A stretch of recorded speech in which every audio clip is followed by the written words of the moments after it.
यीशु फिर झील के किनारे उपदेश देने लगा और ऐसी बड़ी भीड़ उसके पास इकट्ठी हो गई कि वह झील में एक नाव पर चढ़कर बैठ गया और सारी भीड़ भूमि पर झील के किनारे खड़ी रही। और वह उन्हें दृष्टांतों में बहुत सारी बातें सिखाने लगा और अपने उपदेश में उनसे कहा, सुनो, देखो, एक बोने वाला बीज बोने के लिए निकला और बोते समय कुछ तो मार्ग के किनारे गिरा और पक्षियों ने आकर उसे चुग लिया, और कुछ पथरीली भूमि पर गिरा जहाँ उसको बहुत मिट्टी न मिली, और नरम मिट्टी मिलने के कारण जल्द उग आया। और जब सूर्य निकला तो जल गया और जड़ न पकड़ने के कारण सूख गया। और कुछ तो झाड़ियों में गिरा और झाड़ियों ने बढ़कर उसे दबा दिया और वह फल न लाया। परंतु कुछ अच्छी भूमि पर गिरा और वह उगा और बढ़कर फलवन्त हुआ, और कोई 30 गुना, कोई 60 गुना और कोई 100 गुना फल लाया। और उसने कहा, जिसके पास सुनने के लिए कान हो वह सुन ले। जब वह अकेला रह गया तो उसके साथियों ने उन 12 समेत उससे इन दृष्टांतों के विषय में पूछा।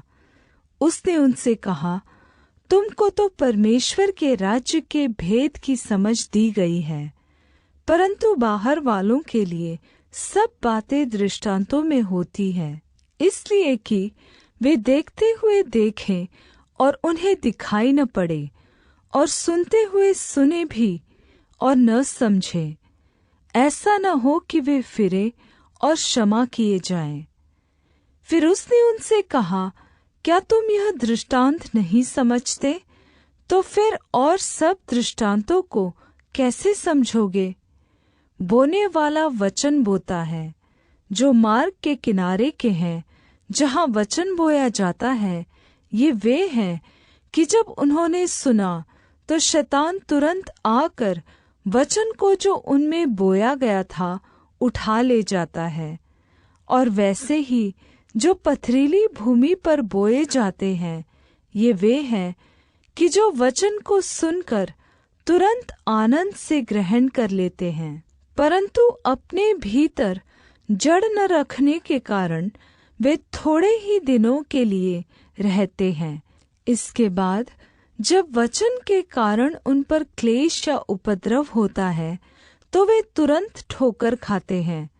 और जो झाड़ियों में बोए गए, ये वे हैं जिन्होंने वचन सुना और संसार की चिंता और धन का धोखा और वस्तुओं का लोभ उनमें समाकर वचन को दबा देता है, और वह निष्फल रह जाता है।